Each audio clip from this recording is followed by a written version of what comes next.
Hi, I'm Rev Myron. I'm a minister through Pathways of Light, and I've been a Course in Miracles student for 40 years.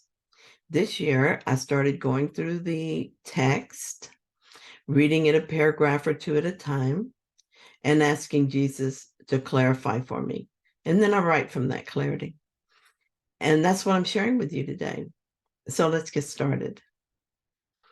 Miracles are everyone's right, but purification is necessary first. Purification is something I've practiced for many years. I purify my mind of thoughts that are not in alignment with God. I was reading a past journal from many years ago. At that time, I was worried about a tropical storm in the Gulf. My concern was that it would become a destructive hurricane. And this is some of what I experienced at that time and how I used it to further purify my mind. This is from my past journal. Here's what I'm thinking that is true. A tropical storm in the Gulf might hit New Orleans tomorrow. When it does, there will be high winds and heavy rainfall. That is the only thing that I actually know right now. There's nothing in that thought to cause undue alarm or worry. It is something to keep an eye on, is all. Now, here are the thoughts that have been in my mind off and on since I heard about the storm.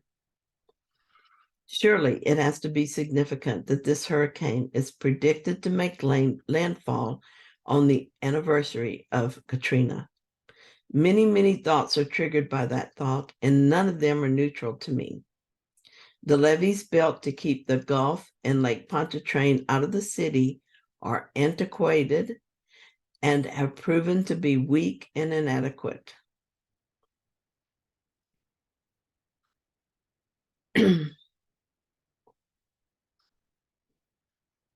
Also, I was thinking they could give way and the city would be underwater and everyone there killed. And my son is one of those people.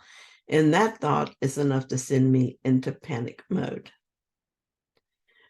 My son should leave right now, just in case. That was another thought. Something terrible is going to happen. I can't stand the thought of the terror and panic that those who stayed would feel.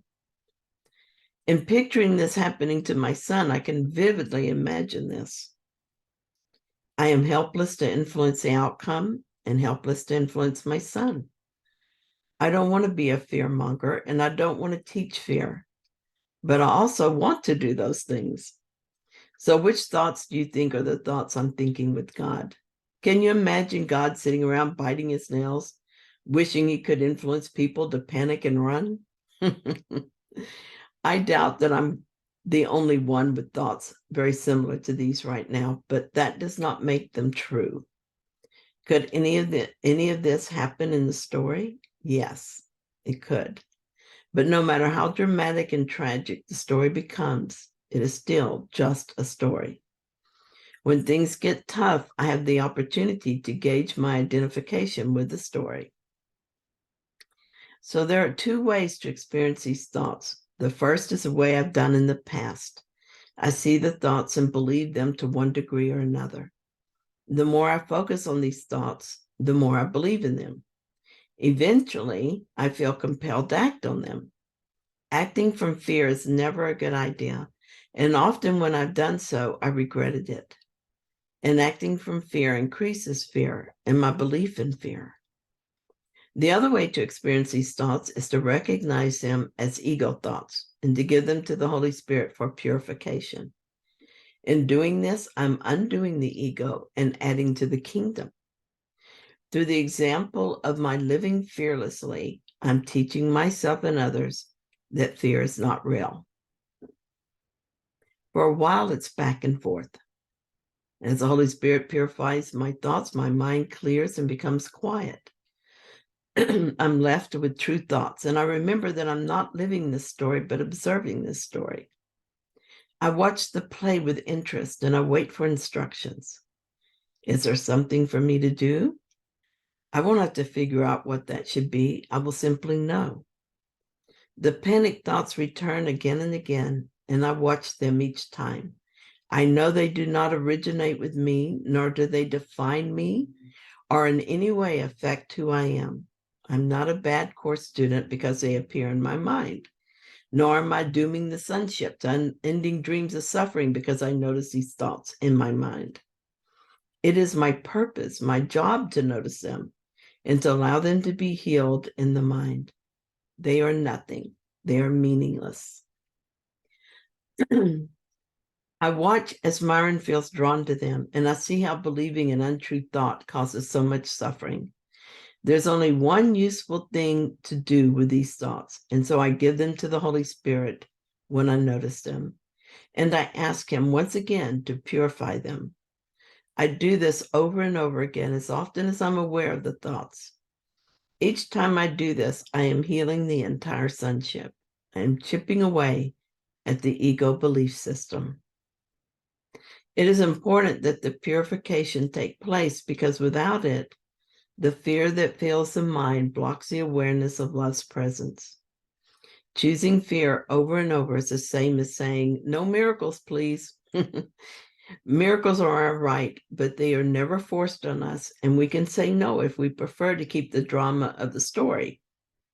Choosing to give these thoughts to the Holy Spirit and asking him to purify the mind is how I say yes to miracles. Okay, but that was then. But how about now, years later? When we were threatened with Hurricane Laura in 2020, I just planned my evacuation. I did what I could to protect my home, and I left when it was time. I was gone for weeks, and evacuation comes with its own problems. There was so much devastation when I returned and damage to my house that would take many months to get repaired. But though I had moments of frustration, the work I've done in the past to purify my mind has paid off. The situation when I evacuated was not ideal, but I continued to take calls from my clients, and I was, for the most part, peaceful and happy. When my mind did wander to what if scenarios or otherwise lost my peace, I asked the Holy Spirit to purify my mind of those thoughts, and I quickly returned to peace. This was a very different experience than the previous one. A clear mind is really a miracle. I continue to watch my mind for fear thoughts and allow them to be healed so I can return to love as quickly as possible. A purified mind is a mind that is miracle ready, a clear channel for miracles. And the effect is a miraculous life. So thank you so much for watching my video and sharing this bit of the course with me. And if you found it helpful, then please like it. And if you haven't yet, then please subscribe. And I will be back tomorrow with another paragraph.